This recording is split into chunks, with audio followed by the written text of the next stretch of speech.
खुलुमबाय स्टुडिअ दं आङो राकेश रामसियारि बे समाव बारगो एनडीबी जाय बिथांमोना बे समाव दासिमबो सेन्ट्रेल जेलाव एनआईए केस नांनानै दङ बे एनआईए केस नांना थानाय बारगो बीर जोहोलाव बर' हारिनि जोहोलाव बिथांमोननि थाखाय मोनसे गोजोनथाव खौराङा बेनो जे जाय बिथांमोना एनआईए केस नांदोंमोन बे एनआईए केस नांनाय जे केस बे केसखौ बे समाव आसाम फारसे लाबोनानै बिथांमोननि केसखौ नायबिजिरनाय जासिगोन आरो बेनिफ्राय मिजिंथिनो हायो जे बारगो एनडीबीफोर जाय बिथांमोना दासिमबो जोबथेसालियाव दं बे जोबथेसालियाव थानायफोर बे बारगो एनडीबीफोरा बे समाव उदां अख्रां फारसे फैनायनि मोनसे मिजिंखौ खालामनो हायो बे समाव एक्स एनडीबी वेलफेयार एसोसिएशननि गाहाय नेहाथारि दानसोरां एबा दिलरन्जन नार्जारी बिथाङा गावसोरनि अफिसियेल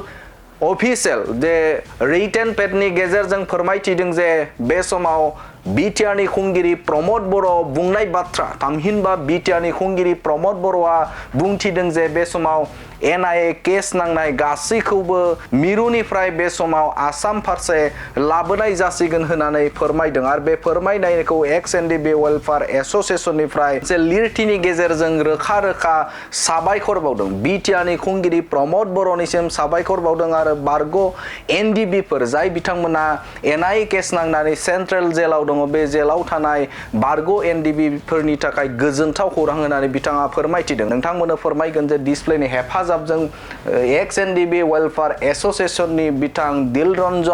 दिलरन्जन नार्जारी बिथाङा लिरना होदों फोरमायथिदों जे खुलुमबाय एक्स एनडीबी वेलफेयार एसोसिएशननि जानानै गिबियावनो सिबिनाय आरो गाहाम हामलायनायखौ हरग्रोबाय एनआईए केसआव लोब्बा थानाय एबा नांथाबनानै थानाय आरो दुखु खस्थ'नि गेजेरजों गुवाहाटी सेन्ट्रेल जेलाव थानाय जोंनि बारगो एनडीबीनि मावथि लोगो बिथांमोननि थाखाय मोनसे गोजोनथाव खौरां पार्टिकुलारलि एनडीबीनि एनआईए केसखौ सेन्ट्रेलनिफ्राय आसामाव लाबोनो थाखाय सान हर नाजानानै दिनै मोगथाङाव महर मोननो थांगासिनो दं बे साननैसोनि गेजेरावनो एनआईए केसआव सेन्ट्रेलनिफ्राय आसामाव सफैसिगोन होननानै मिथिहरदों मानगोनां बिटिआरनि गाहाय अनारेबल चिफ प्रमद बर' सारा जों एक्स एनडीबी फेमिलिनि जानानै अनारेबल चिफ सारनिसिम रोजा साबायखर जासिहरो गोजोन्थों दा बेफोरबायदि होननानै दिलरन्जन नार्जारीया बिटिआरनि खुंगिरि प्रमद बर' बिथांखौ साबायखर बावदों बिथां दिलरन्जन नार्जारी बिथाङा फोरमायथिदों जे साननैसोनि गेजेरावनो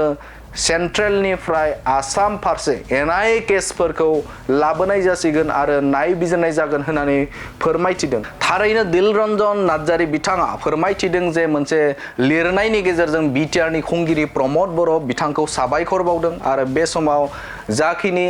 सेन्ट्रेलनिफ्राय एनआईए केस नांनाय बारगो एनडीबीफोर बे एनडीबीफोरनि केसखौ आसाम फारसे लाबोनानै बे समाव नायबिजिरनाय जागोन आरो बिथांमोननि बे केसनि प्रसेसखौ बेवहाय मावनाय जासिगोन होननानै बा आसामनिफ्रायनो जागोनखौ बिथाङा फोरमायथिनायखौ नुनो मोनदों बे समाव नोंथांमोननो दिलरन्जन नार्जारी थामहिनबा एक्स एनडीबी वेलफेयार एसोसिएशना फोसावथायखौ नोंथांमोननि गेजेराव होबाय गोजोन्थों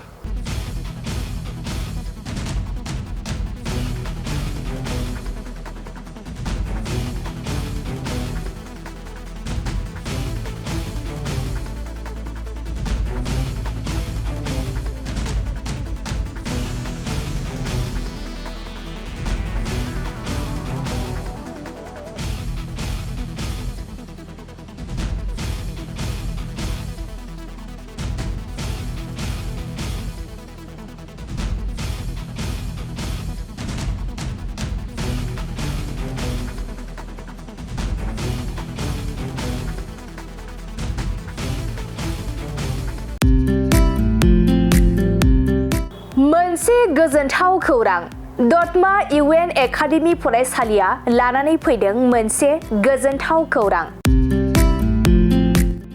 नंगौ दतमा इउएन एकाडेमि फरायसालिया लानानै फैदों बेसेन नाङै मुं थिसननाय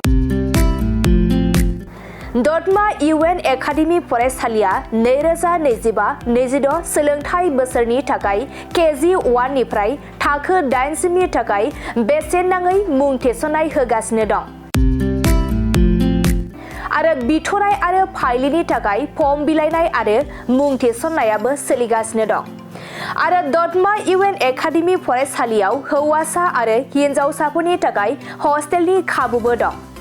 बिनिखायनो नोंथाङाबो नोंथांनि गथ'खौ दतमा इउएन एकाडेमि फरायसालियाव बेसेन होआजासे मुं थिसननो सानदोंब्ला आरो हस्टेलाव दोननानै फोरोंनो सानदोंब्ला थाबैनो मुं थिसननो हागोन। आरो नोंथाङा आबुङै मिथिनो थाखाय नैबे 7002660387 जानबुं नम्बराव कल खालामना खौरां लाहरनो हागोन।